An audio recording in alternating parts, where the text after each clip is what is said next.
코로나 백신을 맞고서는 며칠 후에 갑자기 병이 생겼어요. 다음 케이스는 한국 케이스네요.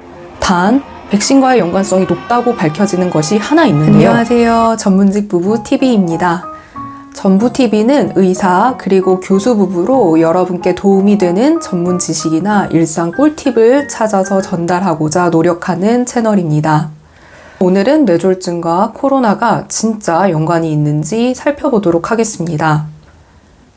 대학병원에서 본 뇌경색이나 척수경색 환자분들 중에서는 코로나 백신을 맞고서는 며칠 후에 갑자기 병이 생겼어요. 아니면 코로나에 걸리고 낫던 중에 마비가 생겼어요. 라고 말씀하시는 분들을 어렵지 않게 만나게 됩니다. 하지만 우리나라의 경우 인구 80% 넘게 백신을 맞은 상태이고 국민 4명 중에 1명이 확진된 상태이기 때문에 이게 뇌경색, 척수경색이 발생하여도 그 인과성을 규명하기가 어렵습니다.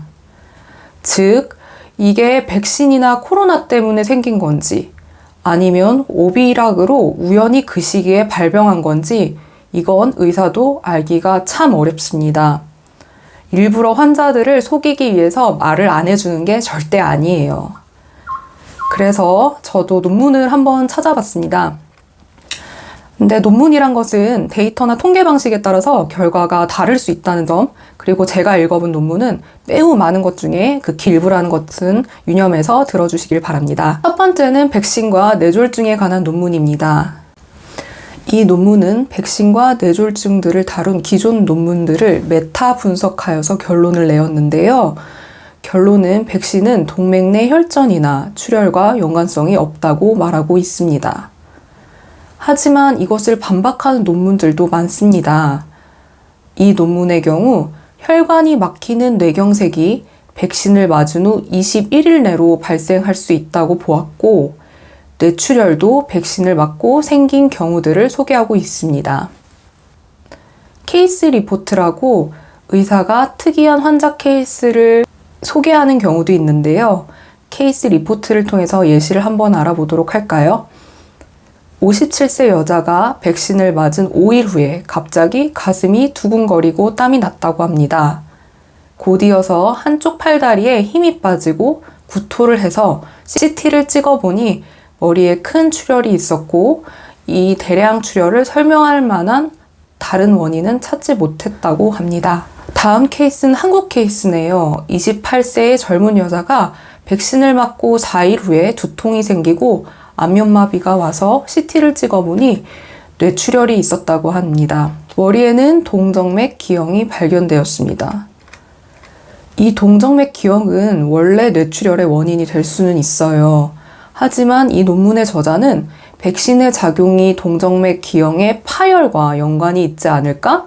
그래서 백신을 맞을 때 동정맥 기형이 있는 사람들은 조심해야 되지 않을까? 이런 주의를 주고 있습니다. 뇌졸중과 백신에 대한 연관성은 아직 확실하지는 않아요.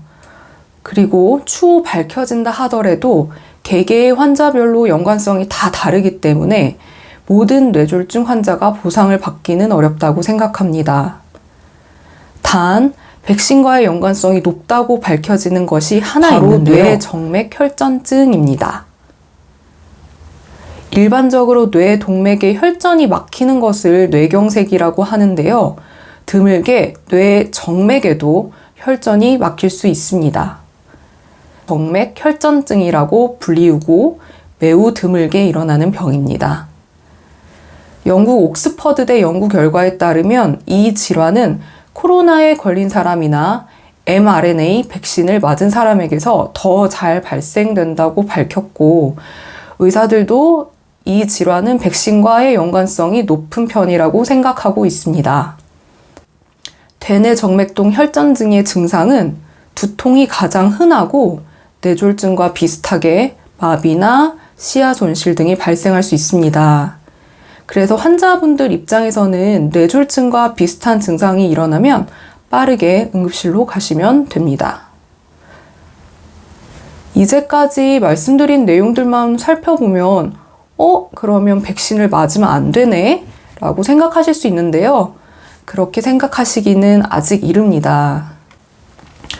두 번째는 코로나 감염과 뇌졸중에 관한 내용입니다.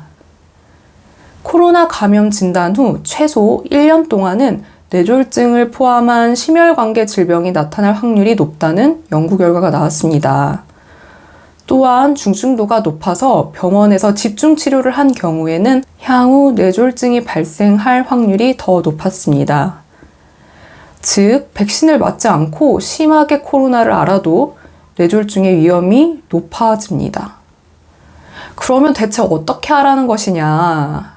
백신을 맞아야 하나? 아닌가? 사실 의사로서도 답을 정해드리기는 어렵습니다. 한 가지 확실한 것은 코로나 백신을 맞으면 중증도를 줄여 합병증을 낮출 수 있습니다. 감염내과 교수님 말씀을 빌리자면 오미크론 변이종은 백신으로 막는 것은 덜 효과적이긴 하지만 65% 정도 막는 것 같다 이렇게 말씀하셨습니다. 또 병이 위중해지는 경우는 백신을 맞지 않은 환자가 실제로 훨씬 많다고 합니다. 하지만 개개인이 백신 부작용이 생길지 아닐지는 저희도 예측을 할 수가 없어서 환자분에게 무조건 맞으라고 강요할 수 없는 부분은 있다고 저도 생각합니다. 그래서 백신은 3차 이상은 일반인에게 권고하지 않고 기저질환자나 고령만 4차 접종을 고려하라고 합니다. 백신 효과 자체는 화이자나 모더나가 좋지만 기존에 백신 부작용이 있던 분들은 노바맥스를 맞는 것도 생각해보라고 들었습니다. 그리고 백신 후 항체 검사는 필요한가? 라는 질문에 정신건강을 위해서라도 안 받는 게 낫다고 말씀하셨습니다. 긴 시간 들어주셔서 감사합니다.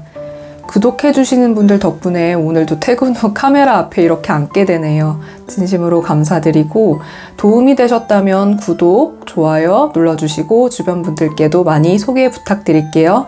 감사합니다.